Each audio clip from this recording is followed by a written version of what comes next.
Okay, I think I'll start by talking about the importance for me personally of what, in essence, I found in the teachings of Reb Nahman, which I'm going to endeavor to share in this course. I was a college dropout at the end of the 1960s, beginning of the 1970s, and I would go up to Boston to hang out at the Chavurah around Art Green and other people who were up in the Boston Chavurah. And I very much liked the tefillah there. We had pillows on the floor, and it was a very meditative prayer. Uh, and I liked the people there, but they were all grad students, and I was a college dropout, so I couldn't really be part of the Chavurah. There was a period when I settled in Cambridge for a while and worked for the Sierra Bakery, but it wasn't really my place to live. So I headed out to the West Coast. Actually, on my way out west, I went up north to Winnipeg to visit Zalman Schachter, alav Shalom, who passed away just a few months ago, and meet the man behind the myth that I'd been hearing about in Camp Ramah in my creative Jewish summer camp for years. Headed out to California, and in San Francisco in those days, things had gone from psychedelics to harder drugs to spiritual practice. All the people who were really with it had a guru and a practice, and I didn't have a guru. I was Jewish. So I would go to the House of Love and Prayer, the Shlomo Carlebach community, and I really liked the synthesis of Judaism and hippie culture that was happening there. It made sense to me, it fit for me. But I was an East Coast intellectual. I grew up at a Shabbos table where we talked, with my parents, we talked about what in Jewish tradition fits for us today, what doesn't. And so I would say to the folks there, how do you decide what you keep from the tradition and what you let go of? And they were really uncomfortable with my questions. Because it was a naive thing. They thought they were chozrim b'tshuva. They thought they were just embracing Judaism and coming back to God that way. And, choices? Excuse me. We're just trying to be Jewish. So I could share with them, I could pray with them, but I couldn't really talk with them. It wasn't the problem that the people I can talk to I can't pray with, and the people I can pray with I can't talk with, because on both coasts I could pray with them. On the East Coast I could talk to them to a point, but there really wasn't the community I was looking for. And I started bumping into Reb Zalman on both coasts. He would be giving a talk here or there. He said, let's correspond. So in recent years when he told me let's correspond, it was Skype, and he told me to get on Skype when I didn't know what Skype was. You want to talk to me, get on Skype. Oh, what's Skype? Okay, now I have Skype, of course. In those days it was cassette tape. Remember cassette tapes? Some of us do, right? So there's a cassette, and in my boxes of cassettes that I refuse to throw away, somewhere, I believe, there's buried the cassette that went back and forth in the mail from Winnipeg, Manitoba, to wherever I was, Boston, New York, San Francisco, my ongoing conversation with Reb Zalman, in which I had the chutzpah to ask him, Zalman, tell me, is God Jewish or is God Godish? Because, you know what I mean? Like, if God is like Jewish, like Chaval ala Goyim, too bad about all those non-Jews who don't really get God, if we have the real thing and they don't have the real thing, But if God is Godish, so what's all this Jewish stuff about? And Zalman answered me quite directly. He was not offended by the question. He said, to my understanding, I would say God is, as you say, God is Godish. I'm Jewish. But, we learned from Marshall McLuhan.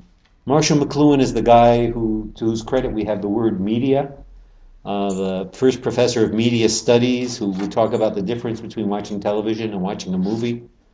Because watching a movie, you get a whole frame, you get a picture. And on TV, you just get beads and you never get the whole thing. And there's an anxiety in TV that you don't have with film. Very interesting, very important thinker of our late 20th century. Okay. Marshall McLuhan said, God is a verb. God is also a verb. So Zalman said, so I God Jewishly. Okay. And Zalman's Talmud, his student, David Cooper, later published a book called God as a Verb. He got it from Zalman, who got it from Marshall McLuhan. Zalman is a good Jewish thinker. He keeps his sources clear. It's Marshall McLuhan. Okay. One other thing I'll just mention, since we're talking about Marshall McLuhan, something that impressed me very much. There was a book about Winnipeg, and Marshall was a Winnipegger.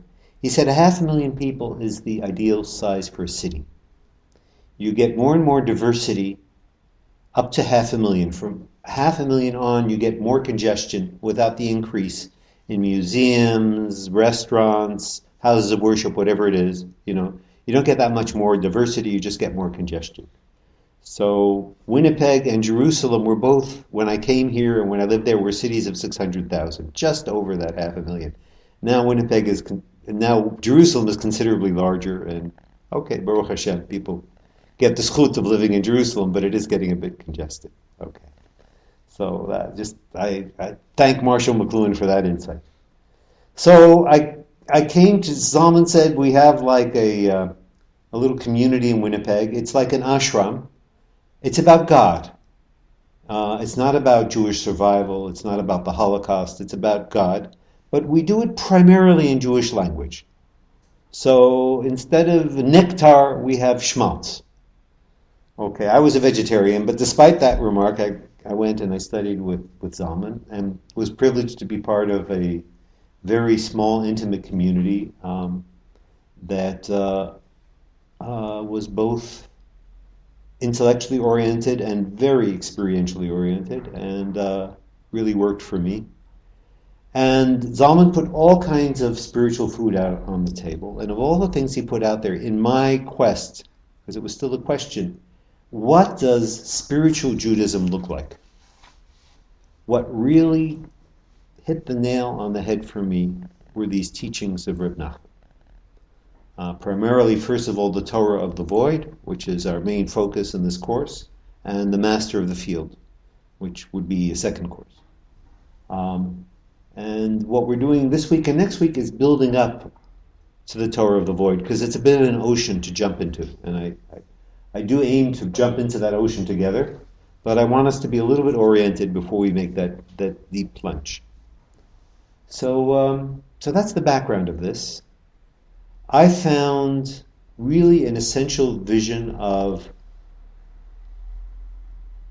what shall we call it, the spiritual path, the meaning of life on earth, in a very Jewish characterization, but with implications that are clearly universal, and I found that in Reb Nahman. As I read about Reb Nahman and his life story and read more widely, I'm not even sure that that's what he was trying to set out. He was trying to communicate in his last years with secular Jews. In his last years, he went and lived with they called it the Enlightenment, not meaning spiritual enlightenment in a Hindu sense or something, but meaning the secular Enlightenment. He actually rented his living space from an enlightened Jew and would play chess with him in the last year or two of his life. He was very interested in communicating with a world which we all belong to. The world of general culture, the world of the university, the world of the exchange, free exchange of all kinds of ideas that we take for granted. But this world was not. Let me just give a little bit of historical framework here. Hasidism comes on the scene. The Baal Shem Tov's dates are roughly 1700 till 1760. He's spoken of as the founder of Hasidism. He didn't really found the Hasidic movement, he inspired it. The Maggid of Mezrich carried the baton from the Baal Shem Tov, and his circle of disciples really created this movement that swept through Eastern Europe and caught up, absorbed, inspired more than half the Jewish population of Eastern Europe in this charismatic, enthusiastic spiritual movement that we call Hasidism. Reb Nahman was the son of a granddaughter of the Baal Shem Tov. Okay, he was directly related to the Baal Shem Tov, his great-grandson. And he lived in the Ukraine. The Baal Shem Tov was in the Carpathian Mountains. The Ukraine, I know from living in Winnipeg, because a lot of Ukrainians moved to Winnipeg because of the similarity. It's wheat-growing country, it's flat, it's got rivers, it's got hills, it doesn't have mountains. That's the Ukraine, that's the territory where Reb Nahman lived. That's what the countryside looked like for him. And that's important because there's a lot of countryside even in the story that we'll read tonight. There's the relationship to nature. So that was the nature that surrounded him. And it's interesting to speculate about the spirit of the times, how the Baal Shem Tov came to do what he did. I'll try to summarize it in a few words. I came to Jerusalem in 1990, many years after my studies with Reb Zalman, to pursue studies of academic studies of Kabbalah, of Jewish mysticism and Hasidism with Moshe Idel. And Moshe Idel gave this perspective. Really, there was nothing new in the teaching of the Baal Shem Tov. That is, we don't find really original ideas that weren't there in earlier Kabbalah. The genius of the Baal Shem Tov was as an editor. He selected certain ideas, highlighted them, and personalized them, made them not just abstract speculation about the nature of the universe, about higher worlds, about what bridges between us here and God as the Ein Sof, as the infinite, remotely from here, and all the levels in between, which is what Kabbalah, generally speaking, documents. But the Chassidut of the Baal Shem Tov is about dveikut, about making a connection, attaching yourself, sticking yourself to God. And his genius was in picking up ideas of Kabbalah and making them really functional, making them meaningful, making them tools to dig with, so that people could open themselves to the divine. And that was really a revolution. And so Hasidut was already very much institutionalized, and in Reb Nachman's view, somewhat stagnant and a bad imitation of itself, as happens in all kinds of movements, by the time he came around. And he was someone who was seeking to revive the original spirit of Hasidism. Now, maybe there's a correspondence between the spread of Hasidut, I think so, and the spirit of the American Revolution, 1776, which would be at the time of the Maggid and the Maggid's contact with the people around him. Really the beginning of Hasidut as a movement. In that spirit of, because one of the impressive things about Hasidism is that while we have this core idea of the tzaddik, of the spiritual master, actually it's not a movement where everybody came out the same. On the contrary, we have this real variety of spiritual types, and we have different kinds of spiritual masters emerging very early in the Hasidic movement. So there was a lot of freedom for the individual in this spiritual context to find his own way. The two main fruits of the Hasidic movement that really make themselves felt today are, what would you say? What's on the scene? Well, Jewish renewal, yes, of course. Coming from Reb Zalman himself, yes. But Zalman himself, where does Zalman come from? Lubavitch. Lubavitch is definitely a big thing on the scene, right? You go to India, you go anywhere, there's a Chabad center, okay? And Reb Shneur Zalman, the Baal Tanya, the author of the Tanya, the beginner, the founder of Chabad Hasidism, lived at the same time as Reb Nahman. And the other movement, in a much more disorganized way, that does seem to inspire a lot of people, is Bratzlav, is the followers of Reb Nahman. And the difference until very recently is Chabad had a lineage. They had one tzaddik, one master passed on to the next. We always had a living master until just a few years ago, when the Lubavitcher Rebbe passed away, and there's nobody to pick up the mantle. And now we have this new thing of messianist Chabad, of expectations of his coming back. Although aspiration for Mashiach, the sense of a Hasidic master, that he's going to really try to bring Mashiach. Reb Nahman did this in his way. The late Lubavitcher Rebbe did this in his way. And I remember a newspaper article years ago in the Hebrew press that came up where he apologized. This was after the Second Intifada. He said, I believe it was that moment. I'm not sure the exact moment in time. It was early in my time in Israel. I came here in 1990 to live. But sometime in the early 90s, he came out and said, I tried to hasten the coming of Mashiach and I failed. I'm sorry. All I can recommend at this point is deeds of loving kindness, ahavat chinam, senseless goodness among Jewish people. Be kind to each other. That's the best we can do. But we tried something on a whole other level, didn't work. The sense if we tried something on a whole other level and it didn't work, this is a thread that moves through a lot of Hasidism. I would contrast the idea of Mashiach, the idea of somebody coming, somebody in the future, somebody who's going to fix everything, and the idea of the tzaddik. And what really inspired me in the teachings of Reb Nahman was this idea of the tzaddik, that in every generation there is a person or there are people who are keeping the connection between heaven and earth, between God and the world, between the Creator and the creation. This goes back to a text in an early Kabbalistic source, before the Zohar. The Zohar is the main work of Kabbalah, published in the 13th century. The main character is Shimon Bar Yochai from the 2nd century, but scholars... Well, we know it was published by Moshe de Leon in Spain in about the 1270s, and it seems that maybe he represented a school or whatever. It comes into the world through Moshe de Leon. It's a 13th century product, not a 2nd century product.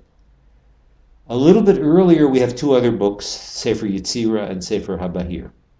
Sefer Yetzirah is very technical, but the word Sphira, these 10 emanations, these 10 worlds which mitigate between the Ein Sof, God as the infinite, as the absolute, and this world, are first described in the Sefer Yetzirah. The other book which I feel closer to is the Bahir. The Bahir is really the transitional species between Midrash, between rabbinic folklore and Kabbalah. And it has these pithy little paragraphs about Shekhinah, about Tzaddik. So the one about Tzaddik, it says there is a single pillar between heaven and earth. Amud in Hebrew, a single pillar, and Tzaddik is its name. It's named after the Tzaddikim. When there are more Tzaddikim, it's strengthened. When there are fewer, it's weakened. But don't worry. Always there's at least one in the world, because otherwise the world wouldn't exist. We wouldn't be here if there weren't a Tzaddik on the planet. As it says, the Tzaddik Yesod Olam, and the Tzaddik and the righteous is the foundation of the world. Now, the quote he's quoting is from Proverbs, and in the context it means the tzaddik is firmly established. The tzaddik leolam, means forever, but it also means the world. But it's being read literally, the tzaddik is the foundation of the world, is what's the glue that's keeping heaven and earth together. And in these days of nuclear weapons and all kinds of means of destruction, it's not so hard to understand, perhaps, that by virtue of certain people's spiritual connection, that's what's keeping this whole thing from blowing up, from falling apart. That the human being has a vital role in the planetary ecology. And what we can hold spiritually is crucial. It's not only about how we treat the environment, that's also very important, but it's also about what we're holding. And the interesting thing about this text in the Bahir is it doesn't specify the number. It says, better there should be more. But it doesn't say how many. But the popular Jewish tradition is how many? 18. 18's close. You never heard? There's 36. a book. 36. There's a book on that table from Shlomo Karba. Lamed Vav. 36. The 36 Tzaddikim. That's right. That's the popular tradition. And it became very strong in Jewish folklore. But I've researched it, and it's a later development. The idea that the function of tzaddik, and that people fill this function, and people are needed to fill this function, this is the essential idea. Okay. So this is a little background to the scene. So I was giving a picture of the American Revolution. I moved on to the tzaddik idea. These are all things that we're going to develop in the course of the course and understand better. But I'm giving you the seed ideas. By the time Reb Nahman comes along, the French Revolution is making itself felt not only in Western Europe, but in Eastern Europe. Right? Napoleon conquered much of Russia, much of Eastern Europe. So literally, the French Revolution, which represented a different ideal. You know, on the U.S. dollar bill, it says "E pluribus unum," right? Which means something about one in the many. What? From many one. From many one, and it says, "In God we trust." So there's a respect for the idea of God, even as there is freedom of religion. This was a revolutionary thing and a great thing in the world. The French Revolution threw God out the window. Right? They replaced the foot and the inch, which is based on sacred geometry, based on the human body. Celeste suggested to me maybe based on the human body of the king, I don't know. But based on the human being the image of God, all that was thrown out the window. And we went for meters, according to a meter that's sitting somewhere in France, you know, somebody. This is what the meter is going to be based on. And there was really an attempt to undo all of that sense of a sacred harmony underlying everything. Whereas we know that the framers of the Declaration of Independence, many of them were Freemasons and Rosicrucians. They were Christian Kabbalists. Very interesting. Okay. So the French Revolution and the idea of secularism and the opportunities that also brought for Jews in Eastern Europe, which they already had in Western Europe, were coming to the Hasidic worlds of Eastern Europe during the lifetime of Reb Nahman and Shneur Zalman. And it seems to me these two kinds of Hasidut, these two movements, address that challenge in different ways.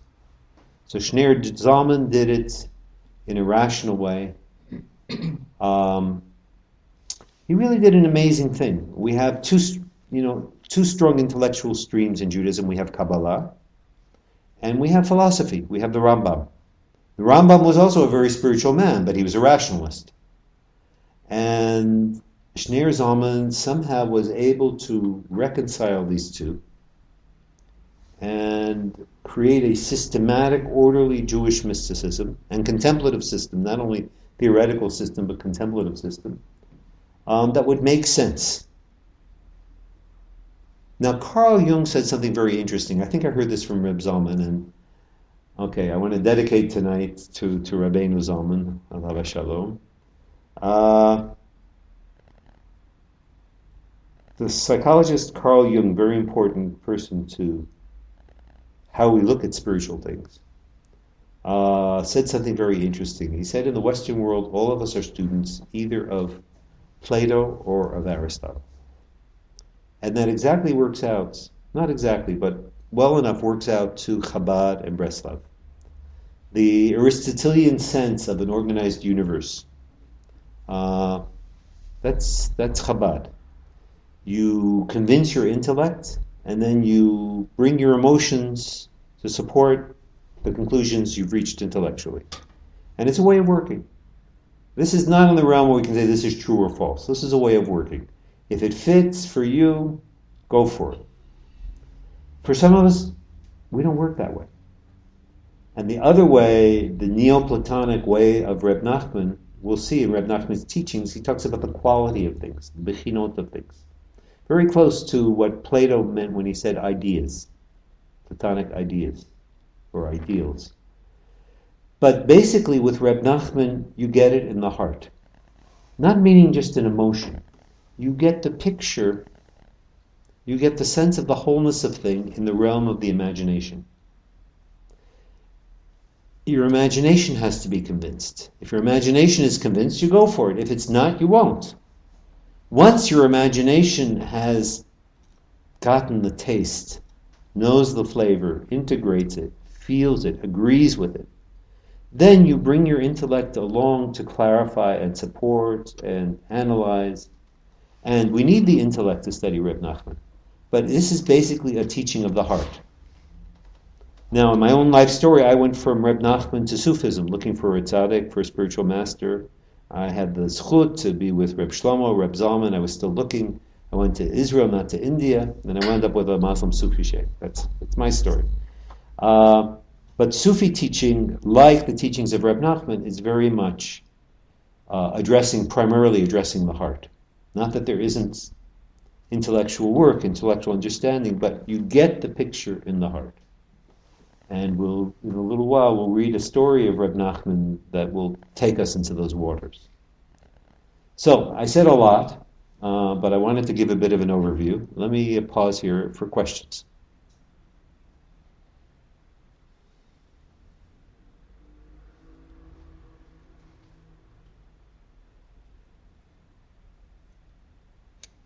Nobody has a question? Not yet. Not yet. Not yet. Nobody's confused by something I said? Yes. Oh, good. Okay, please. You talked about everyone being divided between Plato and Aristotle, Mm-hmm. and you said that there's a correspondence between Kabbalah and Chabad and Bratzlav. Chabad and Bratzlav. Okay, I'm just a little bit mixed between, and whether how everyone could possibly fit in. Okay.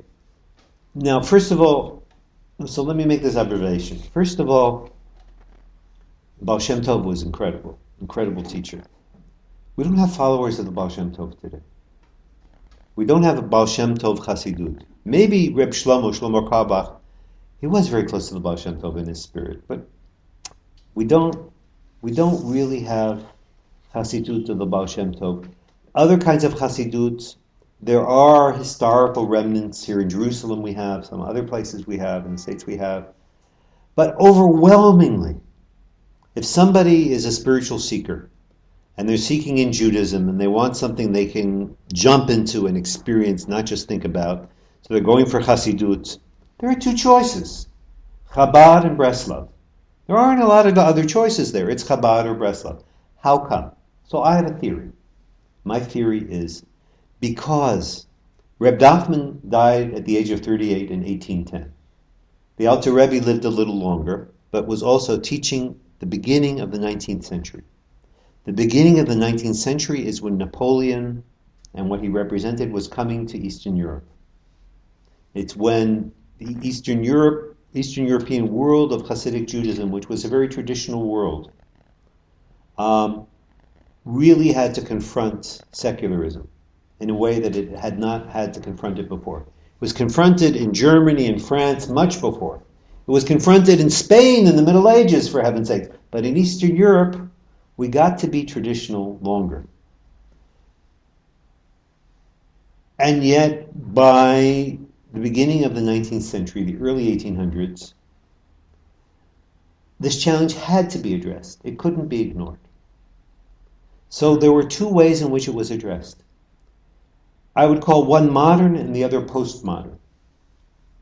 Chabad is modern.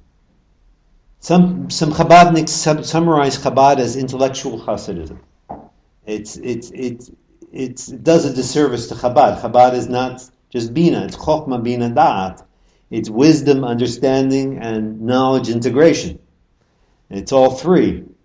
But it is primarily of the mind. And the heart is recruited in the service of the mind once the mind has been convinced. Adin Steinsaltz, a very broad-minded person, a Chiloni Israeli who became a Baal Tshuva, became very orthodox but continues to communicate with the secular mind and is able to do that and is for that reason very approachable and very, very effective, important teacher of our lifetime. I was reading, Adin wrote a book about Kabbalah, the 13-petaled rose, very approachable, I enjoyed it, I liked it. Then I tried The Longer, Shorter Way, his book of Hasidut. It's not presented as a book of Chabad, it's a book of Hasidut. I'm reading this book and I'm breaking my head. I'm not getting it. And then I understood why. He's trying to convince me intellectually. I don't work that way. I haven't worked that way for years. My heart is trying to get the picture. He's trying to get the wholeness of what he's talking about. And then we'll look at the parts and see how they fit into that whole. He's trying to convince my intellect piece by piece, because once he's convinced me, then I'm recruited. No, sorry.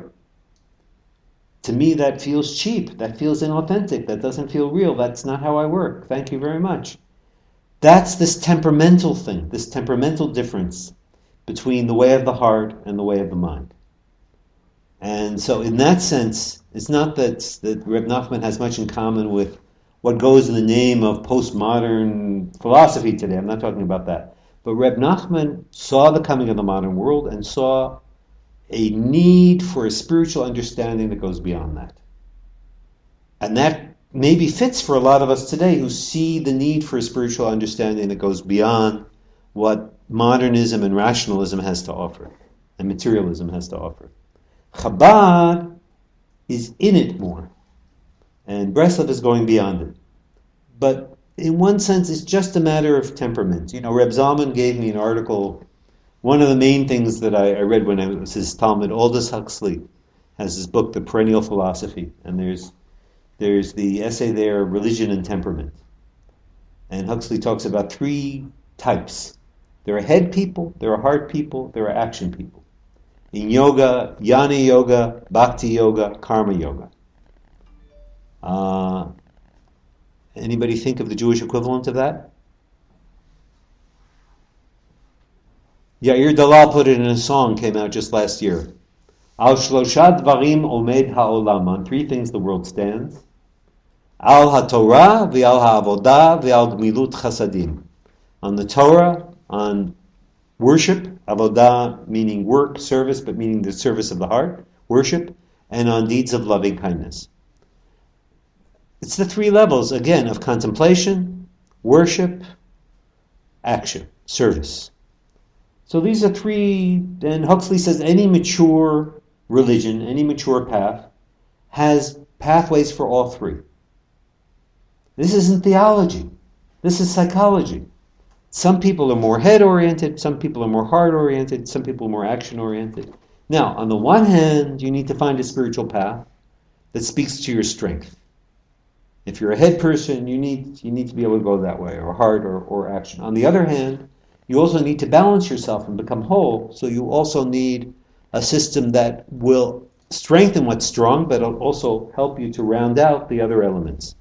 So this is all something Huxley was describing, and Zalman was very enthusiastic about. This was kind of the beginning of psychology of religion. You know, this is so the title of that essay is called Religion and Temperament. That's why I'm speaking of it now, temperament. So some of us temperamentally are head people. Some of us temperamentally are heart people. And here we're talking about a little bit more subtly. Some of us are Aristotelian intellectuals. Some of us are Neoplatonic thinkers. If I can contrast the word thinker to intellectual. Thinking with your heart, not just with your brain. So, anyway, in this class we're going to get a lot of practice thinking with our hearts, and maybe you'll have a better feeling for it from doing it. So that's Plato. So that's Plato. Platonic ideas. And when we get into Reb Nachman's Torah of Bechinot, when he talks about Bechinat Tzaddik, he's not just talking about one person. He's talking about the quality of Tzaddik. The place of Tzaddik inside yourself, the place of Tzaddik inside your neighbor, the place of Tzaddik inside a person who's really a spiritual master. Knowing this dimension of human capacity, this quality, the quality of being a tzaddik. Reb Nachman's Torah is very much about quality. So this very much corresponds, in that sense, corresponds to Plato, Platonic ideas.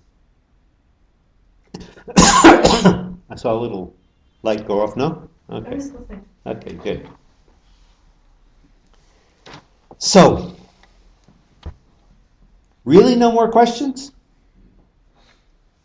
Where would you place the Simcha Bonim and Svat Emet in that dichotomy of yours? I don't quite see them fitting neatly. So. Simcha Bonim, I read his stories so many years ago when I was reading Martin Buber, and I don't know his Torahs. So I have to demur from that one. Because Yakar is Yakar is very interesting. Mickey Rosen wrote a book which I haven't read.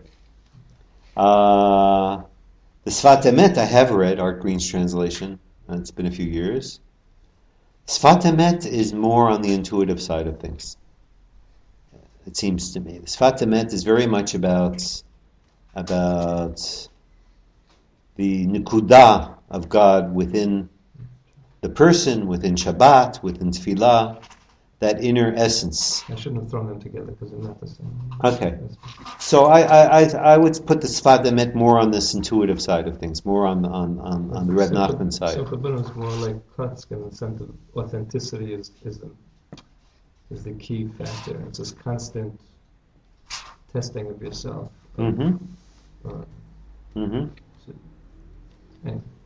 Yeah, that's an interesting issue. How Hasidut, in some ways, integrated elements of Musar.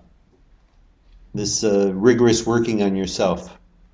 In Sufism, we have the way of blame. It's similar in some ways. Way of blame? Way of blame. Blaming yourself. Blaming yourself. We okay? Okay. So what I wanted to jump into tonight is a story of Reb Nahman. And we can take this time. You're not required to have a piece of paper. First of all, this is oral culture. These stories were told. And we've become very paper-oriented, you know. And in a class like this, I made copies.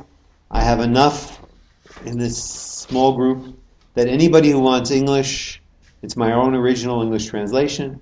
Anybody who wants Hebrew inside of them, in front of them, you can have it. But I want to speak up right now. Anybody who doesn't want a piece of paper in their hands, you're very, very welcome just to listen and not focus on a piece of paper. Because that's how it worked. These stories were told. Now, in the old days, and here, this is not so old. This is the beginning of the 1800s. People still in these traditional cultures had what I call phonographic memories. They heard something, they remembered it. Later they went, did their data dump, wrote it all down verbatim. They had that. We don't have that anymore. I mean, maybe there's somebody on the planet who still has it, but it's not part of our culture, right? We're busy writing everything down. So these stories were told. And this is from all the teachings we're looking at are from the last part of Reb Nahman's life. He died tragically at the age of 38. And these are from the last 4 years of his life. When he was 34 in 1806, he started telling fairy tales. Now this is interesting. The Baal Shem Tov told little mashalim, sort of like the thing I quoted from the Bahir. He said, this is like a king, and he has a son, and the king sends his son away, and the son comes back, and he'll tell a very short story in one paragraph. Reb Nahman did something. Then already by Reb Nahman's time, people were making collections of Hasidic stories about Hasidic figures. They had stories of the Baal Shem Tov. They had stories about different Rebbeim. Reb Nahman did something nobody else did. He made up fairy tales. Now, just a few years after he died, his collection of his main fairy tales that he told, there are other shorter stories, but his main stories were published in the same year, I believe, I think it was 1816. The fairy tales of the brothers Grimm were also published for the first time. But fairy tales Reb Nahman was aware of fairy tales. Fairy tales were percolating, were becoming something that I think also educated Europeans were becoming aware of and interested in, even before Grimm published his tales.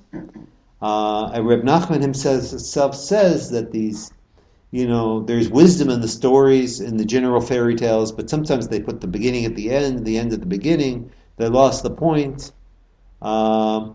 He went about deliberately telling fairy tales. They're Jewish fairy tales only implicitly. There are Jewish values, there are Jewish mystical values in these stories. The stories are fairy tales. They're not about Jews necessarily. Mainly not. They're about kings, princesses, travelers, pirates, fairy tale kind of characters. So this is the first story he told. Does anybody want the Hebrew? Good. Just because I went to the effort of preparing it. I'm glad we have one taker.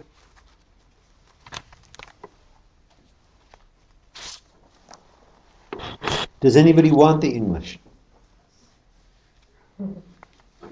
Oh, I don't think I have enough, but maybe I do. Here, pass them around, please. Is it true that he sometimes gave interpretations of his own tales? I remember reading something right after the tale, the person explains it. I'm not sure. It bothers me. Well, because it was the interpretation was very Jewish and very from. Well, other people certainly. Aryeh Kaplan did an edition of the tales with exhaustive, with more footnotes than text. And some of the footnotes are very useful. We'll see as we read. There are some analogies that you have to know. When Reb Nahman says 6 sons and a single daughter, you have to know about the 7 lower sefirot. That's part of Kabbalah. You know that. But if you don't know it, it has to be pointed out, because otherwise you're going to miss, it's so obvious to a Jewish reader who has any background in Jewish mysticism. It's obvious. So you need that information. Not everybody opening up a book today, whether they're Jewish or not, is going to know that. So you have to explain. But I find there are much too many footnotes. And the story is also an experience. There's nothing recorded that Reb Nahman himself interpreted his own stories. I don't know. I don't know it. I don't know the area well enough to tell you. I don't know well enough. There may be some things that he did interpret. There are general comments he made about storytelling, and I reflected a bit of that now. But I don't think he exhaustively gave commentary on his own stories. I don't think so. Other people rush in and do that. And that's a very Jewish thing. Look, the Zohar. The Zohar is the classic work of Kabbalah. Right? We have little booklets. The Bahir, the Yetzirah, they're both booklets. Never mind the commentaries, just the books themselves. They're booklets. They're not books. They're booklets. Right? We have a few other sketchy things floating around. Rabbi Yitzchak Sagi Nohor, Isaac the Blind, a few other characters. We have texts here and there from them.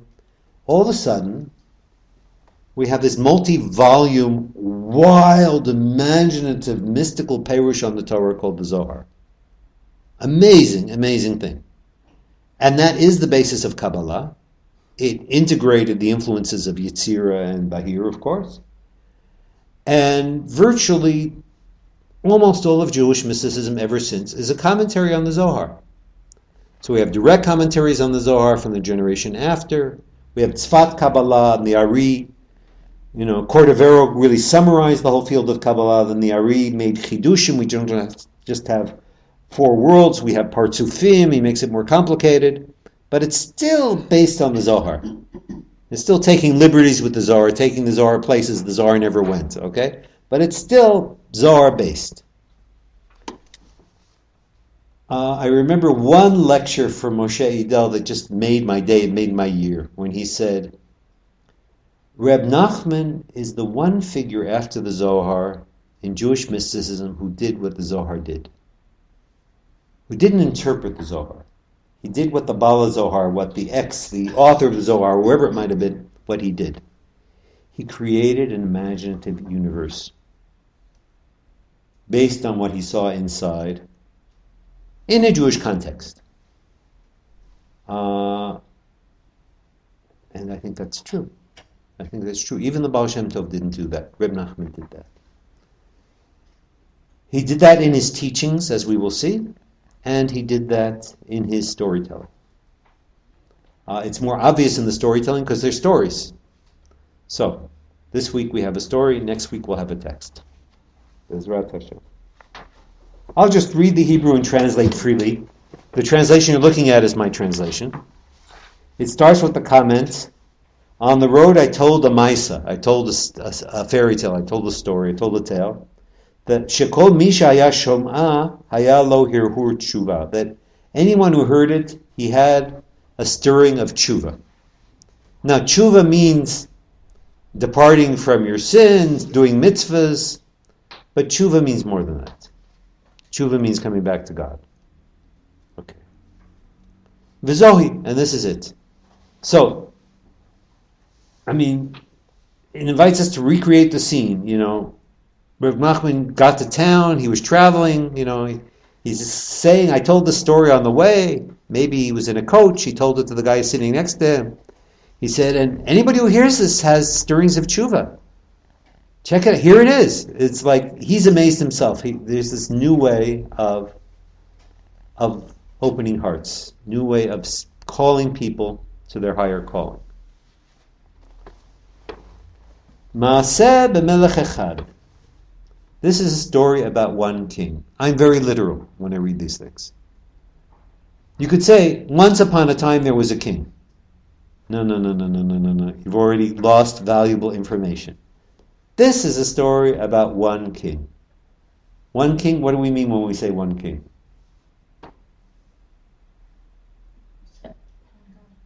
One God. One God. Okay. One king has got to be a hint about God. Shayu lo shisha banim uvat achat. And he had 6 sons and a single daughter. Now, although in Kabbalah there are 10 sfirot, we often talk about the lower 7. And we can talk about the lower 7 in terms of 6 of them being male and the last one feminine. The last one is Malchut, which represents the Shekhinah, the feminine presence in the world.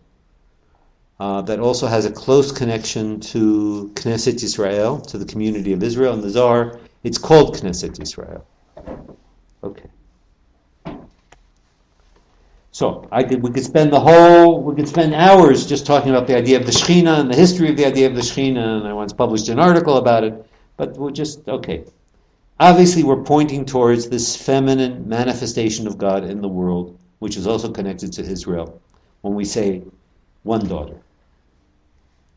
That daughter was very important in his eyes. And he was most fond of her. Okay, lechabev is the word when you want to use when you mean a lot of love, but we don't mean sexual, right? In modern Hebrew, okay? Mechovev, okay. Haya mechabava biyoter, vaya meshashe ima maod. And he would play with her. He would delight with her. He would have a great time with her, right? Pa'am echad haya mitvaed ima. Once he was, my teacher Murat would say, having a togetherness with her. He was with her. Yet biachad be'eze yom, they were together playing one day. V'na'asa brogaz eleha, and he became interesting, passive language, and he was made angry with her. He became angry with her. V'nizraka mipiv dibur, and a certain speech, a certain word was thrown from his mouth. Shalot tov yikach otach, that the not good take you. Very interesting. We don't even want to. Does he mean the evil one? Even if he means the not good, that's all we want to say. We don't want to release any negative magic here. Sure.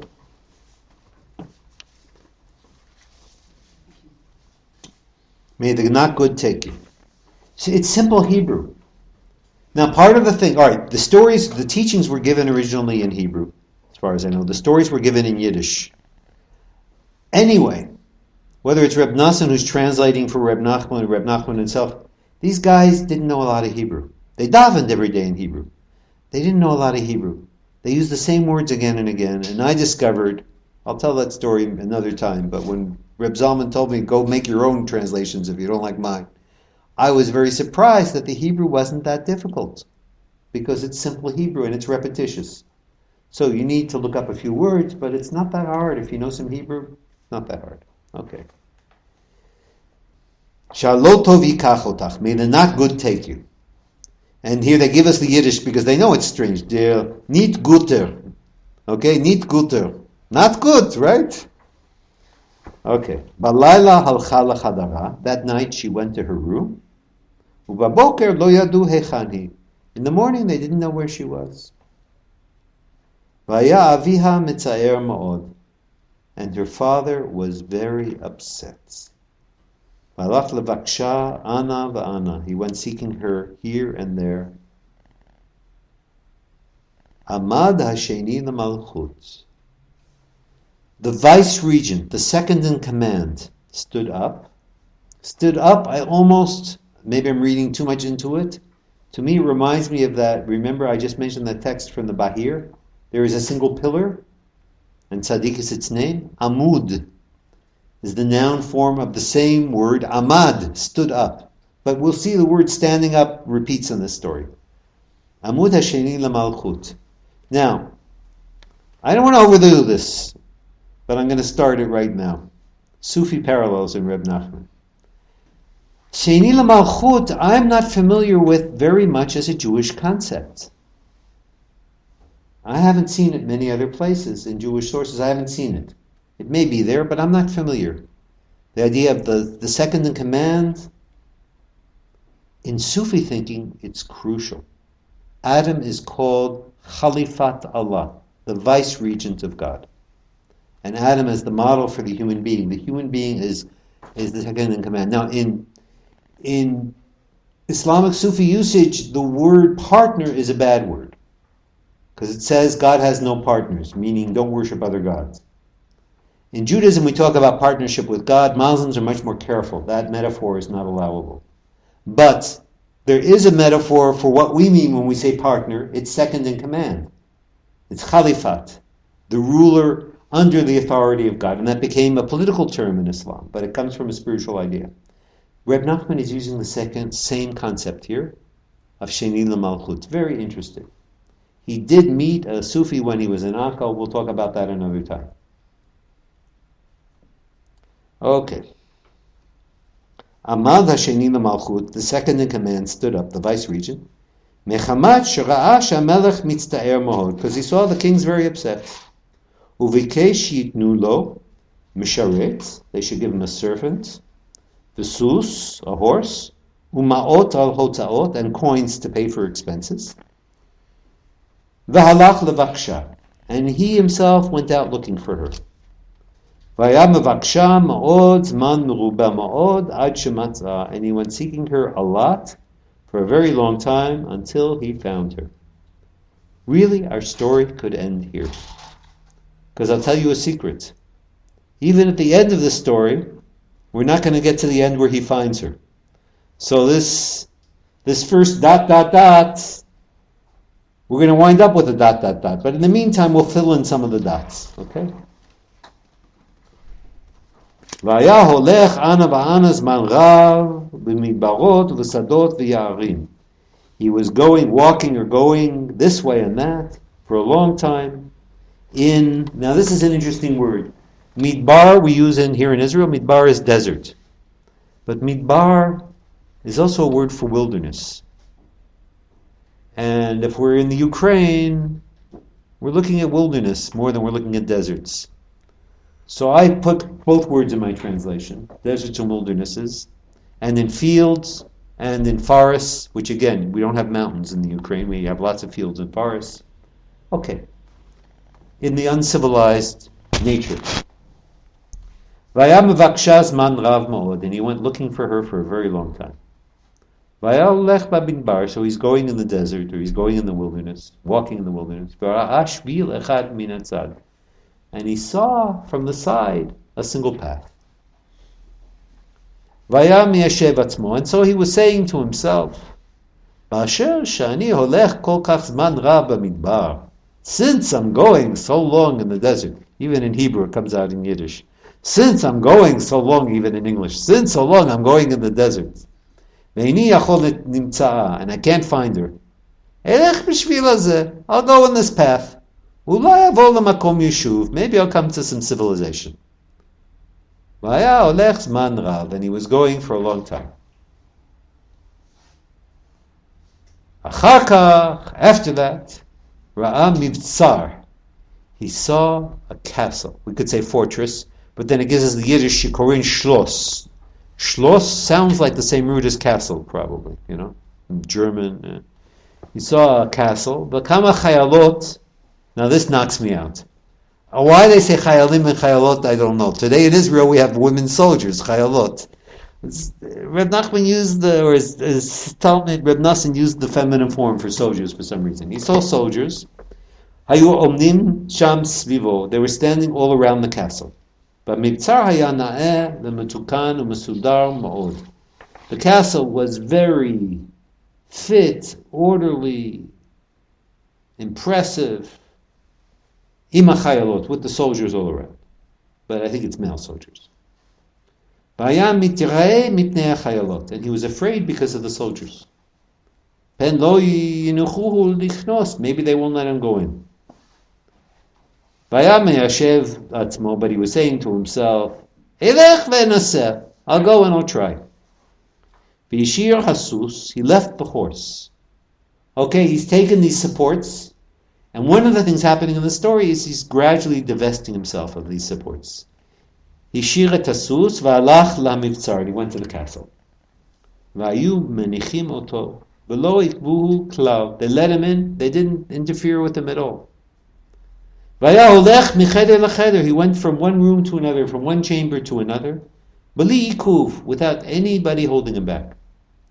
And he came to one hall.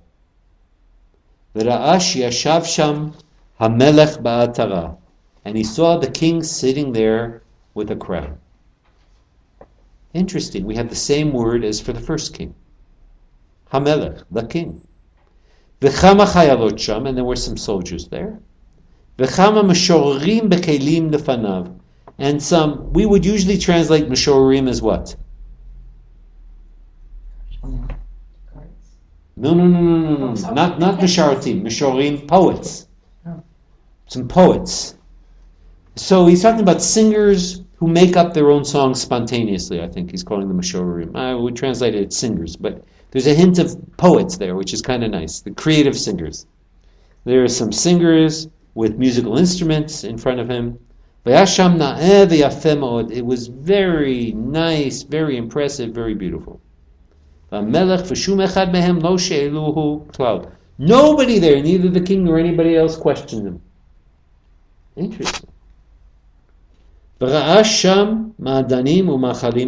saw dainties, delicatesse, good things to eat. So he stood up and he ate. Right, he's been traveling a long time. They had nice food, the king's palace. And he went and he lay down in the corner to see what's going on here.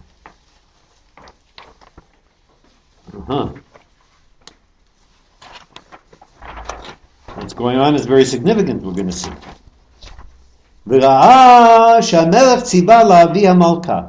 He saw the king commanding that the queen be brought in. And they went to bring her in. And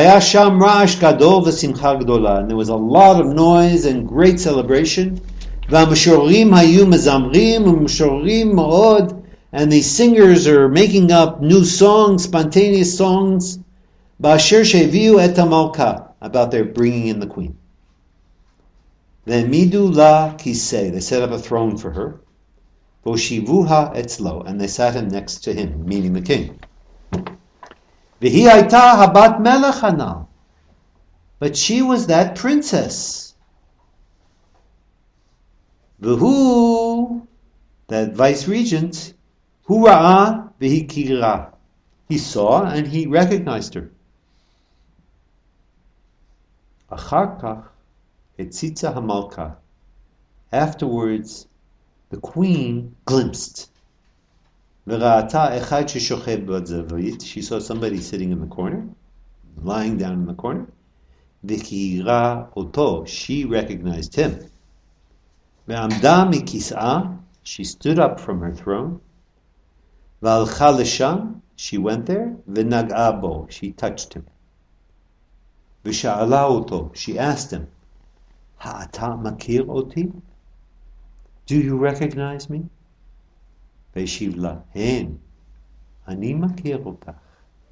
Yes, I recognize you. Ati habat melech shene'evda.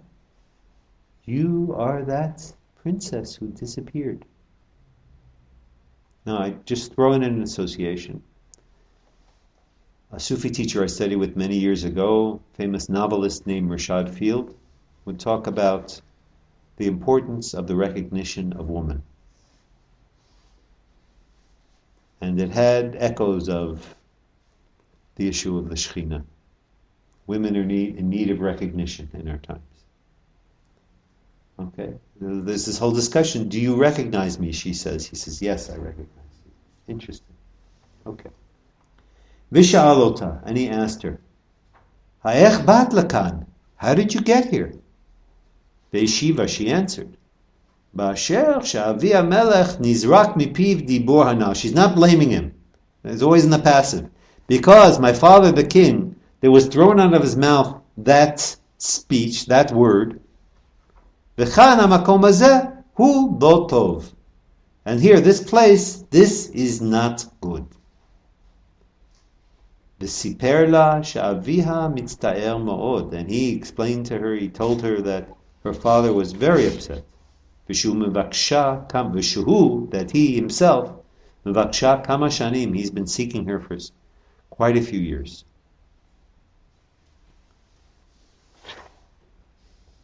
So far, so good. Any questions or comments before we go on? Yalla. V'sha'alota, and he asked her, Ech ani yachol la'otzi otach? How can I release you? V'amra lo, and she told him, She'i afshar lacha la'otzi oti. It's impossible to, always, I know this from reading Reb Nahman for years, whenever Reb Nahman says something is impossible, you don't go to sleep and say, oh well, forget it. No.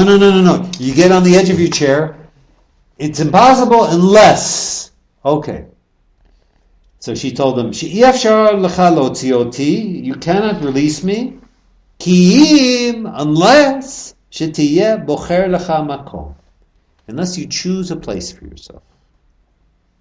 V'tiyeh yoshev sham shana achat, and sit there for a year. V'kol hashana titgaga acharai, all year long be yearning for me. Ga'agua, lots of ayins in there. Lohotzi oti, in order to release me. Uv'chol zman sheyeh lecha pnai, whenever you have a free moment. That's presumably also asked to take care of his needs and things. You should just be yearning and seeking and anticipating releasing me. And you should be fasting. You should be mitaneh is causing yourself to suffer, but it basically means fasting in this context. And the last day of the year, be sure to be fasting. Don't sleep that day, even for a moment. So he went, and he did like that. And at the end of the year, on the last day, he was fasting. He didn't sleep. And he stood up, that same word, stand up, and he went there. Now, let me just mention this. Also in his teachings, the word sham is very important in Reb Nachman's teaching. It's like that station, that locus of consciousness, that place of experience, that place. Okay. And he went there. Vayaro'eh ilan. And he saw a tree. Va'alav gdelim tapuchim na'im. And beautiful apples were growing there. Ma'od, very beautiful apples. Ma'ya mit'aveh le'enav ma'od. And it looked very desirable in his eyes. V'yamad, he stood up. V'yachal misham. And he ate from there. V'techef she'achal hatapuach nafal v'chatfo shena. As soon as he ate the apple, he fell asleep. He fell down and fell asleep.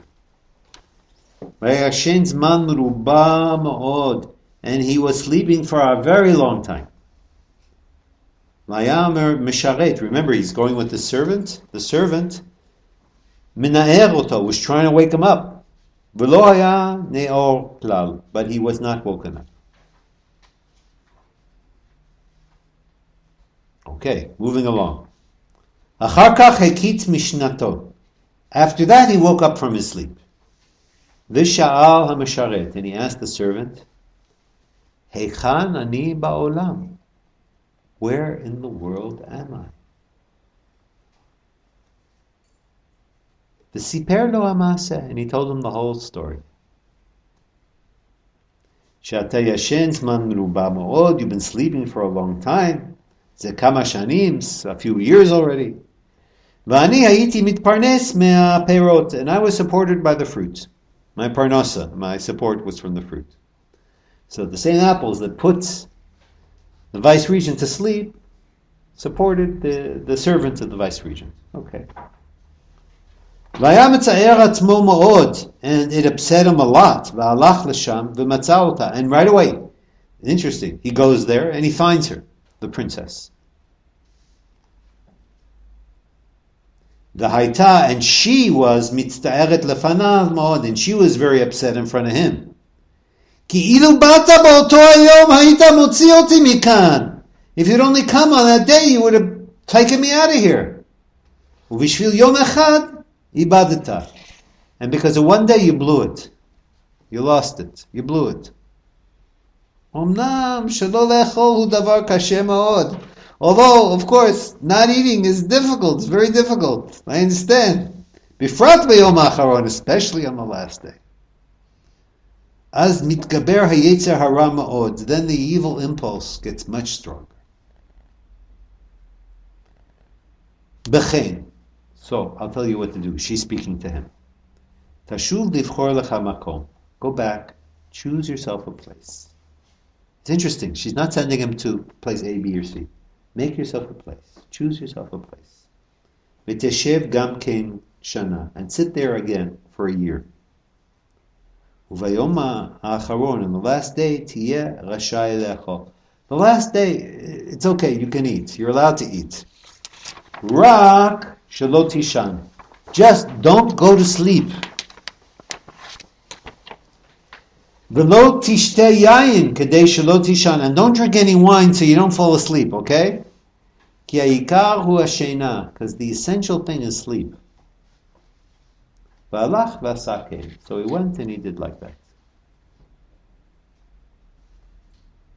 Bayom acharon haya holech l'sham. On the last day he went there. V'ra'a ma'ayan holech. And he saw there's a fountain flowing. Or a spring, source of water. V'mar'eh adom. V'hareach shel yayin.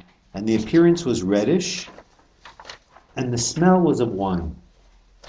Who ever heard of a river of wine, or a little spring of wine? V'sha'al et ha'masharet, and he asks his assistant, Hara'ita shezeh ma'ayan? You see, this is a spring. V'ra'ui sheyeh bo mayim, there ought to be water in it. V'amar'eh admumit, it looks reddish. V'areach shel yayin, it smells kind of like wine. V'halach v'ta'am meha ma'ayan. He went and he tasted from the spring. V'nafal v'yashan miyad kama shanim. And he fell asleep immediately for several years. Ad shivim shana.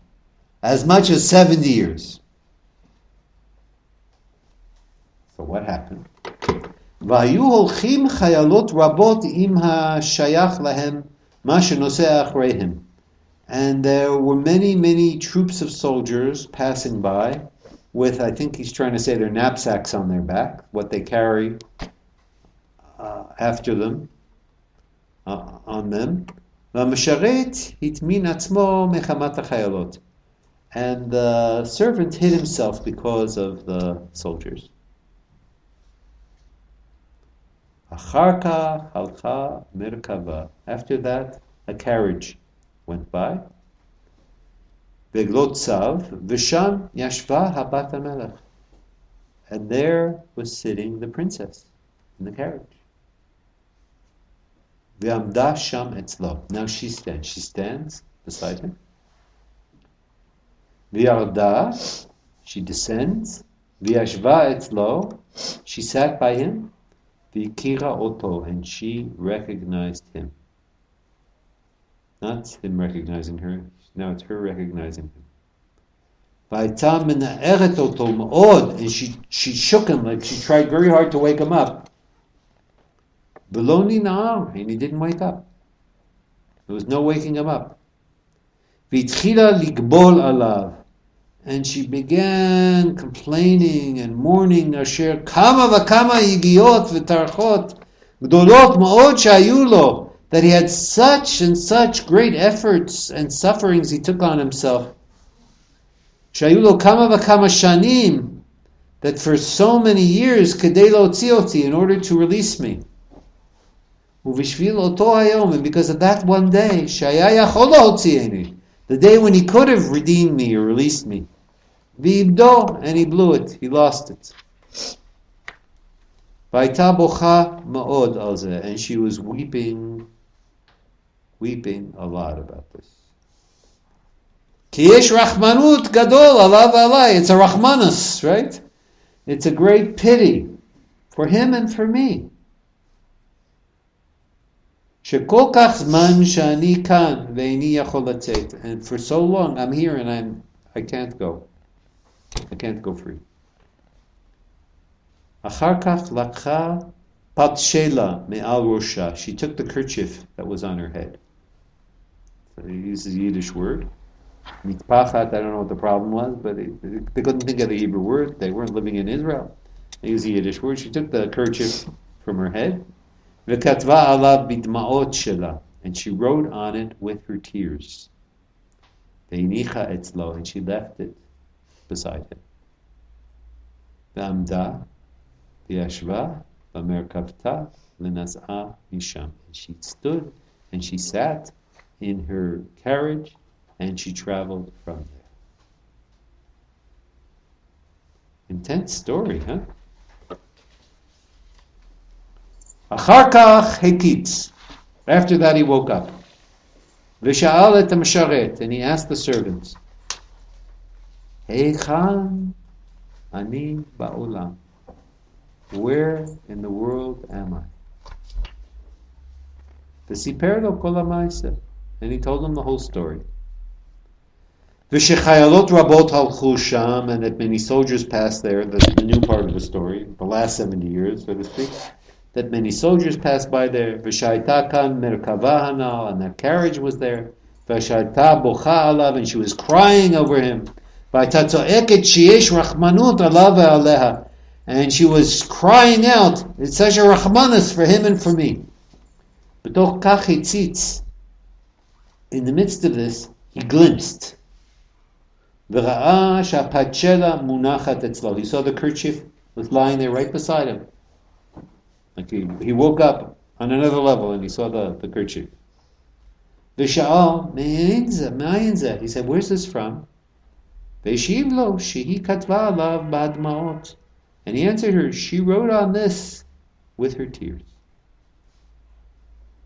And he picked it up and held it up against the sun. And he started to discern the letters that she had written on it with her tears. And he read what was written there. And all of her kvelling and shouting and mourning and also a very important detail, that now she is no longer in the castle. No longer in the castle. She's not in the castle anymore. She was changing residence as she came by in the carriage and passed by him sleeping there on the ground.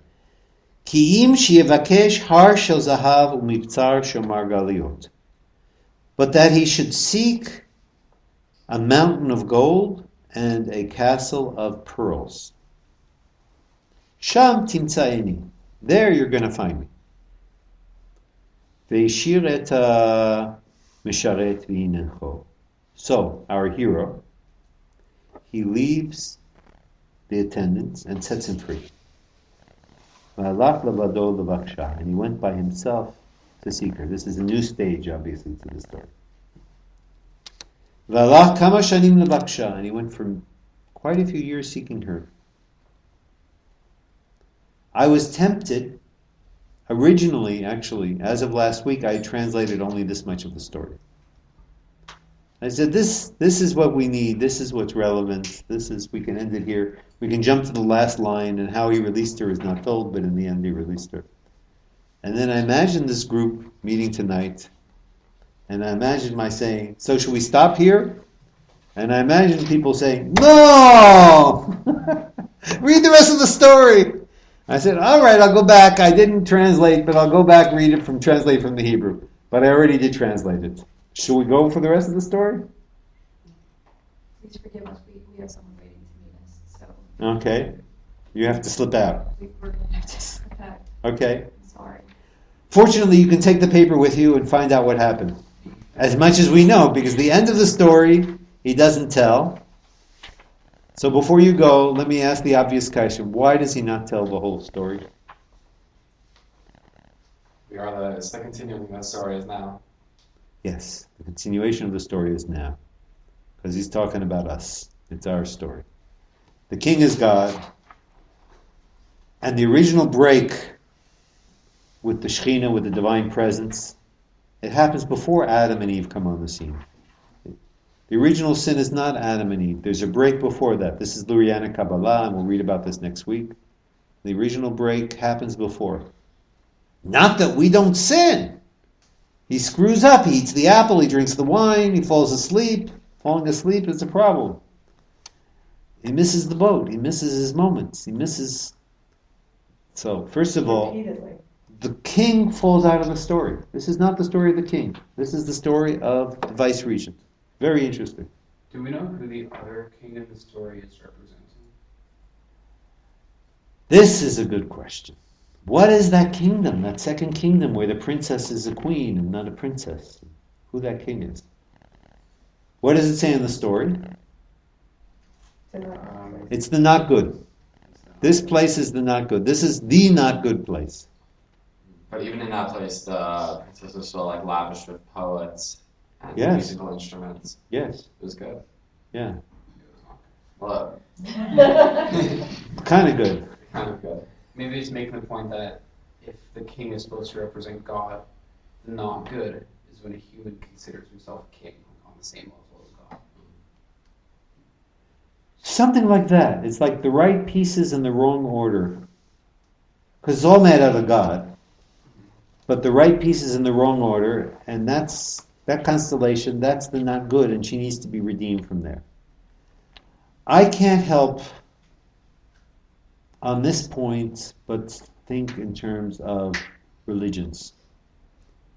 That he's looking at Christianity, maybe Islam, more strongly Christianity, because he's in a Christian world, although he came to Israel and met Muslims, but he's living in a Christian world. I think it's a reference to that. It's, you're making it out of Jewish materials, but you put it together with it. This place is not good. This is where the redemption can't come because it's set up in the wrong way. No, you don't put it together like that. So that's my reading. I read something very impressive. I don't in every way agree with my teacher Arthur Green, who wrote the great biography of Reb Nahman, Tormented Master. But in his discussion of the stories, he says there are many levels to interpret these stories. And you can interpret it in terms of Judaism and other religions. You can interpret it in terms of the spiritual journey of the individual. You can interpret it in a Jungian way, that all these are parts of the self. This is the story of the redemption of the planet, bringing Messiah. All these different levels.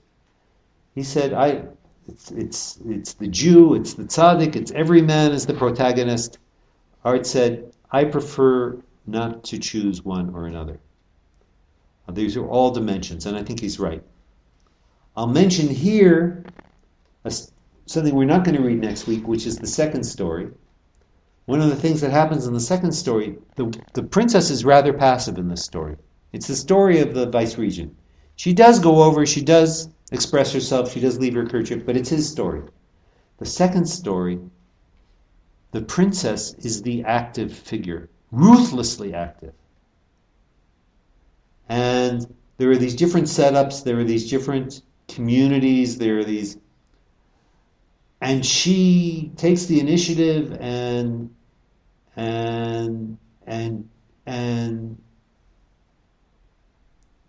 takes advantage of them and manipulates all these things and this pirates and this all kinds of wild stuff.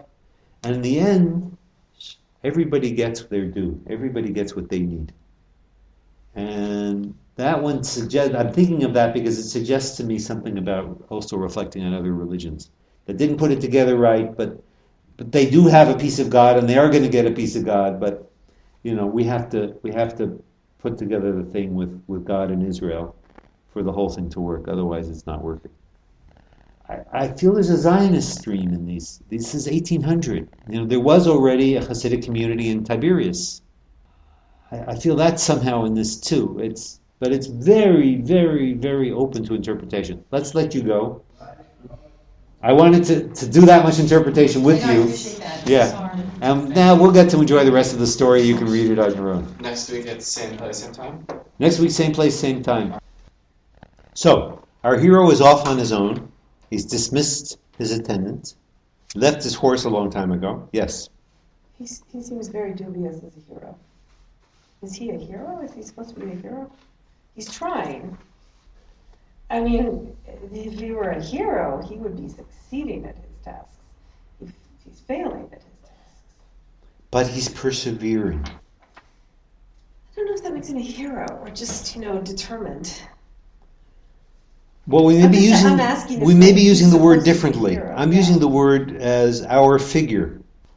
Protagonist. The protagonist. The protagonist. Okay. Yeah. Achar kach, so he's traveling in the wildernesses, right? By himself now, completely by himself. So there was a stripping away process going on here. And now it's just him. Achar kach ra'a adam gadol ma'od. Then he saw a very great man, sheino geder enoshi klal, not in the human category, the human species. But we meet a giant. It seems to me a giant. Okay. Venasa ilan gadol, and he was carrying a great tree. Now, tree, to me, immediately suggests the tree of life, the tree of the Sefirot. I'm not sure how much that helps us here. Okay. Venasa ilan gadol, shabayishuv eino nimtza ilan gadol kazeh, that in civilization there is no tree as great as that. V'oto ha'ish sha'aloto. And that giant asked him, Mi ata, who are you? V'amar lo ani adam, I'm a human being. Didn't say I'm the vice-regent, he said I'm a human being. V'tama v'amar, and he was amazed and he said, Shezeh kol kach zman sh'ani baha midbar, it's so long that I am in the wilderness. V'lo ra'iti me'olam b'chan adam, and I never saw a person here before. V'siper lo kol ha'maisa. So we told him the whole story. Again, within the story, the whole story is being told. V'shehu mevakesh, that he's seeking har shel zahav u'mivtzar shel magarliot, that he's seeking a mountain of gold and a castle of pearls. Amar lo, so he said to him, V'vaday eino v'nimtza klal, obviously it doesn't exist. V'dacha oto v'amar lo, Shehisiu et da'ato bidvar shtut, and he put him off, and he said, they confused you with it's like a big joke, with a nonsense. Ki vadai no nimtza klal, of course it doesn't exist at all. V'hitchil livkot ma'od, our hero, he starts to weep a great deal. Ki vadai be'echrach hu nimtza, of course, necessity, it exists somewhere, be'ezeh makom, v'hu dacha oto, and he put him off. Ki vadai dvar shtut amru lefanav, because of course it's a ridiculous thing they told you. V'hu Amar, the second of the kingdom, said, Shevadayesh, of course it exists. Of necessity it exists. Amarlo, he said to him, Ledati ushtut. To me, it's nonsense. To my knowledge, as far as I know, it's nonsense. However, Ach mechamat she'ata mitakesh, because you insist. Hine ani memuneh al kol hachayot. Look, I'm in charge of all the animals. Eseh lemancha ve'ekre lechol hachayot. For your sake, I'll call all the animals. Ki him ratzim et kol ha'olam, because they run all over the world. Ulai teda achat mehem mehar mivsar kanal. So maybe one of them will know of such a mountain and such a castle. V'karat kulam. So he called them all. Mikatan v'ad gadol, from the small to from the great to the small. Kol minei achayot, all the different kinds of animals. V'sha'al otam, he asked them. V'kulam heshivu shelo ra'u. They all answered, they never saw such a thing. They didn't see such a thing. V'amarlo, he said to him, see, it's nonsense what they told you. If you'll listen to me, go back to where you come from. Obviously, you won't find it. Because it's not in the world. But he insisted a lot. He said, of course, it exists. Obviously. Amar lo. So the giant says back to him, Hine, bamidbar nimtza sham achi. There in the wilderness, my brother is to be found. V'hu muneh al kol ha'ofot. And he's in charge of all the birds. V'ulai yodim he mechamat shehem porchim ba'avir b'gavoa. Maybe they'll know because they fly high up in the air. Maybe they saw that mountain and that fortress. Go to him, and tell him I sent you. Okay, nice giant. All right. He went for years and years seeking him. And again he found a very great human being, a giant, carrying a great tree, as we said before. And he asked him like before, and he told him the whole story, and that his brother sent him to him. And he put him off also. Of course it doesn't exist. And he insisted with him again. So he said to him, look, I'm in charge of all the birds. I'll call them. Maybe they know. He called all the birds. He asked them all. Mikatan ve'ad gadol, from the small to the large. And they said they don't know about such a mountain and such a castle. Amarlo, he said to him, you see, obviously, it's not in the world. If you listen to me, go back to where you came from. Because of course it doesn't exist. And he, that our vice regent insisted with him. Of course it exists in the world. Amarlo, he said to him, Lahalan bamidbar nimtza sham achi. He said, further on in the desert, my brother is to be found. Shemunah kol haruchot, and he's in charge of all the winds. V'hem ratzim kol haolam. They go all around the world. Ulai yodim hem. Maybe they know. So, v'halach. We have to be a little bit like him just to read this story. This is an endurance. This is amazing. V'halach kama v'kama shanim levakesh. He went for years and years seeking. Umatza Adam Gadol Gam Kein Kanal, and he found a great human being like before. V'nasa Gam Kein Ilan Gadol, also carrying a huge tree. V'shal Oto Gam Kein Kanal, and he asked him also like before. V'eshiv Lo Kol HaMaisa, and he answered him with the whole story, as we said. V'dacha Oto Gam Kein, and he put him off again. V'hu Eftzir, and he insisted with him again. V'amar Lo, and he said to him, Shelamano Yikra Shiavo Kol HaRuchot V'yishal Otam. He said, for his sake, he would call all the winds and ask them. V'kara Otam, he called them. Uva'u Kol HaRuchot, and all the winds came. V'sha'al et kulam, he asked them all. V'lo yadu shum echad mehem mehar mivsar harnal, and none of them knew of such a mountain and such a castle.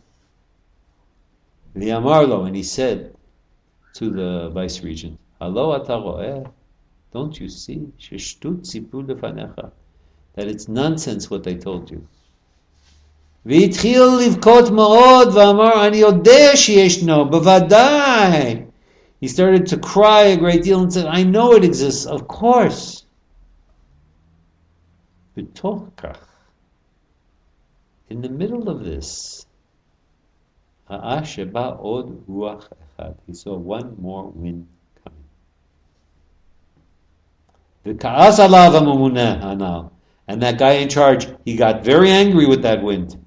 Madua ne'echarta lavo, why are you coming late?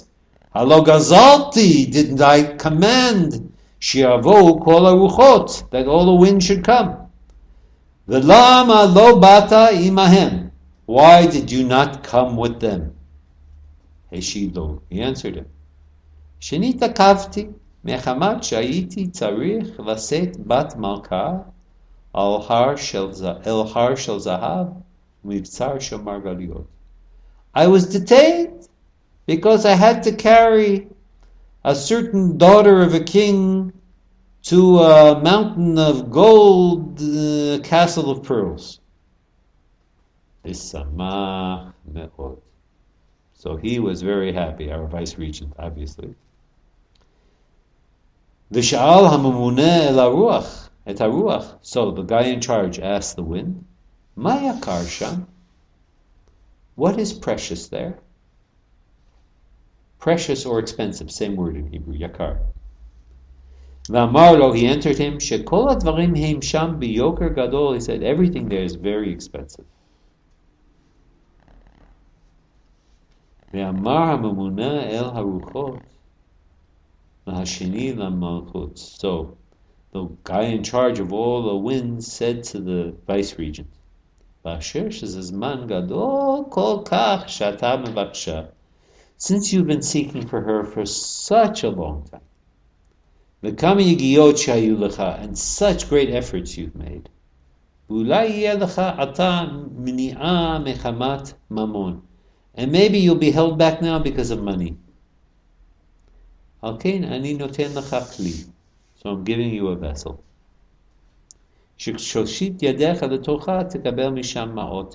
Every time you put your hands into there, you'll get coins. And he commanded that wind to accompany him to that place. And a whirlwind came and carried him there. And it brought him to the gates. And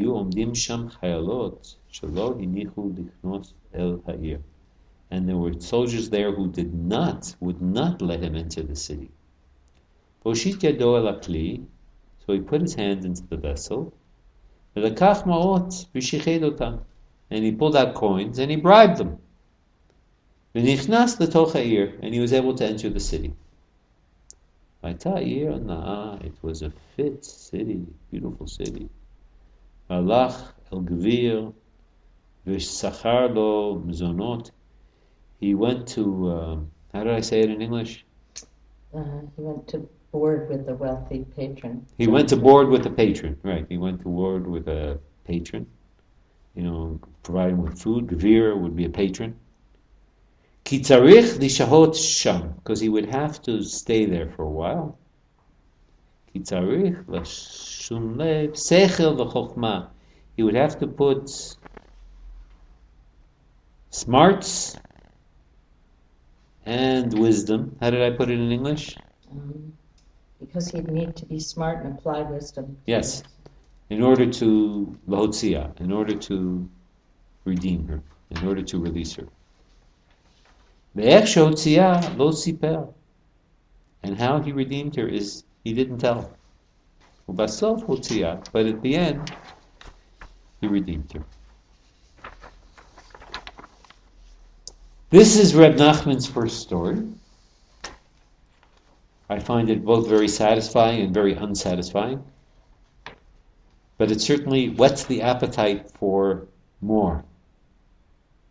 I don't know how you feel. That's how I feel. And this is not the first time I've read this story. Any questions? Any thoughts? I find the stories are very not torturous like torture, but they're very windy. These stories. Very windy. Yeah. Altogether, Reb Nachman's syntax is very windy. You find like going down this path, spiral path down the mountain. This is part of his style. Yeah. Because it was there in the end. He was able to release her after everybody's saying. No, she hasn't been released. We have a state of Israel. She still hasn't been released. Right? It's a long story. We went through the Holocaust. Baruch Hashem, we got from the Holocaust to the state of Israel. She still has not fully been released. God is not fully reflected on earth among human beings and the rest of nature. Right? What is the mountain and the castle? What do they stand for? I have no idea. Those symbols speak to me less. The at the end? No, this mountain of gold and the castle. Oh, the castle pearls. It sounds like some kind of ideal. To me, that's the least impressive part of the story.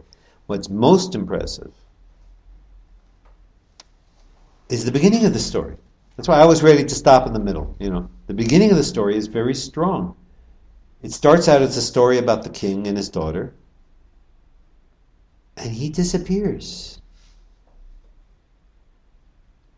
God creates the world. There is a break. I remember Moshe Idel presenting a series of Jewish teachings from different eras, all of which had the same impact of saying the break between the Creator and the creation happened long before Adam and Eve in the Garden of Eden. That's a Jewish response to Christianity. Don't you dare say it's all our fault. No. Excuse me. There was a break before human culture. We are part of the break, and we're part of the problem, and we are part of the solution. We have also sinned. Yeah, for sure. It didn't start with us. It started with the way the whole thing's set up. There's a flaw. Now, you can say that comes from Gnosticism. Now scholars say Gnosticism came from Judaism. Whatever, okay? There's a break. The break is prehistoric. And after that, there's another story of the Garden of Eden. When I went to school, it was very emphasized, it's not an apple. It's not an apple. It says fruit. Maybe it's a fig, because we have a fig tree. It's certainly not an apple. Apple is European. Okay, Reb Nachman's in Europe. Now it's an apple. Relax. Apple's okay. Reb Nahman finally redeems the apple. It could be an apple. In his story, it's an apple. Whatever. Obviously, that's not the point, whether it's an apple or not. He eats the apple. He drinks the wine. In Judaism, drinking wine is allowed. Not if it puts you to sleep. We need to be awake. To abuse it. That's one thing that was taught. Okay. That everything matters. No, go ahead. Well, I mean, I'm not seeing this as any kind of great indulgence. It was one sip of wine. Don't drink one sip of wine. It's the thing of being intoxicated with something of the world. She's asking him to have the specific kavanah, have the specific kavanah of yearning for her, Right. specifically yearning for her. Right? This is what the spiritual life is, this yearning for the return of something. Right. She's saying, yearn for me long enough and in the right way, And and I will especially return. especially on the last day, don't be distracted. Right, right. And here's the one place where I'm saying a potential complication could show up, but I'm telling you in advance. Right. I'm telling you in advance. I'm giving you the whole, not just the Cliff Notes version, I'm telling you every single thing that's going to happen. Yep. And then it gets easier and easier, and he still screws it up because the thing is, right, it's temptation. But is Reb Nahman, this framework of it's a prehistorical thing, is this a Reb Nahman framework? Because one of the things this is saying is that the king, somehow, for some reason, completely unclear, he delights in his daughter, and suddenly he's angry, and he says this bizarre thing. Yeah. So is this how this is positioning this, that God is incomprehensibly causing this? I mean, this makes the story as told, like what's, Pashat in the text. God's suddenly angry at his beloved, favored daughter, the one he takes great pleasure in. Mm-hmm. He's playing with her. It doesn't say she's done something, No. right? Suddenly, and may the not good take you. This is a curse. He's cursing her, And the king is blamed as little as possible. and then he The disappears. words jump out of his mouth. Yeah. But the damage is done. The damage is done. What's your is question? happened See if you here? can sharpen your question. The question is really short. What the hell is this? Like the king is suddenly angry with his beloved daughter and curses her. Okay, so next week we'll look at how this washes out in Luriana Kabbalah in a metaphysical way. Right. That impressed Reb Nahman, that Reb Nahman is clearly referring to in his teachings. The story is loosely referring to, in the teachings he's specifically referring to it. And we have two things in Luriana Kabbalah. I'll just summarize the two ideas. One is the necessity, if we begin with God as infinite light, as an infinite field of infinite light, or as an infinite field, which doesn't even have qualities, but what can we talk about? We can talk about light. So let's talk about infinite light, okay? The first creative accomplishment is not making the world. You can't make the world. It's all God. The first thing God has to create is not God. Is a space where other creation can take place. And that space requires the withdrawal of divinity from the space. This is Tzimtzum. Then we have a second idea, that in that tzimtzum, God puts a ray of his light. The ray goes down, cycles down, until all the worlds are generated, until finally at the center we get the material world. But still, too much energy comes into these vessels that God created. You'd think God is perfect, it must be a perfect system. Too much energy, infinite energy goes through finite conductors. How can finite conductors contain infinite energy? There's a short circuit. There's an explosion. The shattering of the vessel. Shvirat HaKelim. So I think he is talking about Shvirat HaKelim. And he's not doing it, God had too much love for her. He's not getting into, if you want to do Shvirat HaKelim, I love too much, that the love of the father for the daughter is too much love because it's sexual. He doesn't go there. The words jump out of his mouth. The parent gets pissed off. Parents get pissed off, They love their kids, nevertheless they get pissed off, and they may get over angry, and it may hurt the kid. Everybody makes mistakes. So this is the metaphor. God got too angry. It was inappropriate. And it had a destructive outcome. And it's not what God wanted. And God can't fix it. That's the important point of the story as I read it. God can't fix it. God has this volunteer who feels close to God, likes God, doesn't even have that much connection with her at the beginning of the story as far as we can see. Hey, the king needs help. I'll help him. Give me some supplies. Give me some support here, guys. Back me up. I'm going to go off on the adventure. I'm going to do it. because somebody's got to do it. I'm the guy. I'll go do it. That's us. Whether the us is me or you, whether the us is the spiritual seeker, whether the us is the Jewish people, however you want to read it, us. That's the volunteer who says, "Gotta help the king. Gotta fix this thing that's been broken." As the story goes, it becomes more and more of a love story between him and her, which is lovely. It becomes his relationship with her. In the beginning, he's doing it for the king. In the end, it's his calling to serve her, to release her, and maybe somehow to join her, That's one of the things that happens in the course of the story. It's a long story. And Reb Nahman clearly exaggerates. 70 years. How long are these people living? How does this work? Never mind. It's a metaphor. It's a long time. It's a metaphor, but it's a very biblical metaphor. I mean, it's a very well-used metaphor. Noah falls asleep. Jonah falls asleep. Only the circle maker falls asleep for 70 years. Yes. Exactly. Beautiful. He's pulling from all that stuff. Right on. He's pulling from the language, the symbolism. But I also think it's interesting. There's a lot that's about permitted and prohibited, right? The soldiers who he's afraid will keep him from doing something, they don't mind at all. Soldiers go by him while he's sleeping. He finally gets to a castle where he can't go in, except he's been giving these magical coins.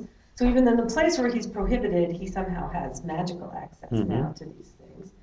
I mean, I haven't really deconstructed this because this is honestly a little painfully long for me, this story. It's interesting. I totally got it.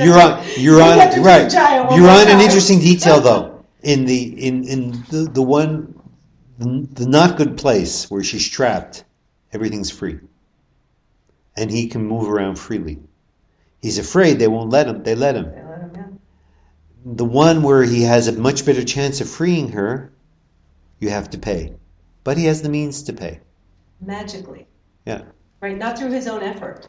Right, everything he's done through his own effort, he's failed at, and this he somehow now has, but not through his own effort. What his own effort brought him, the recognition of his efforts, is why the ruler of the winds helps him out. And I kind of see, Okay, let's leave it here and pick it up next week. Maybe we can pick up a few more people and yalla. Thank you. Thank you.